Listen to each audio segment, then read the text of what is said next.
lix shay oo keena farxadda lamaanaha ama labada isqaba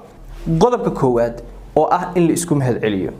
mahadcelintu inuu qofka kale u mahadceliyo haba yaraato waxaad ka mahadcelinayso gabadha koob biyo haday ku dhiibto ama koob sharaab ama koob shaaha waa mahadsan tahay dheh koob biyo haday ku dhiibto waa mahadsan tahay dheh cuntada markay ku keento waad mahadsan tahay dheh qofka haduu hadal macaan ku dhaw waad mahadsan tahay dheh ninkaagu markuu wax ku siiyo waad mahadsan tahay dheh luqada doonto ku dheh English ku dheh hada doonto thank you dheh Carabi hada isticmaal shukran dheh hada doonto Swahili ku dhaho asxanti saana laakiin ereyga ugu wanaagsan waxa weeyaan waad mahadsan tahay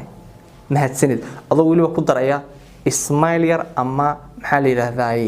ilka cadayar ama qosol yar qofku waad qurux badan tahay haduu ku dhaho waad mahadsan tahay haduu ku dhaho maxaan ku radaa qofku maanta waa labisan tahay waad mahadsan tahay afka inaad ka tiraahdo kaliya ma aha tusaale waxaad mahadcelinta kamida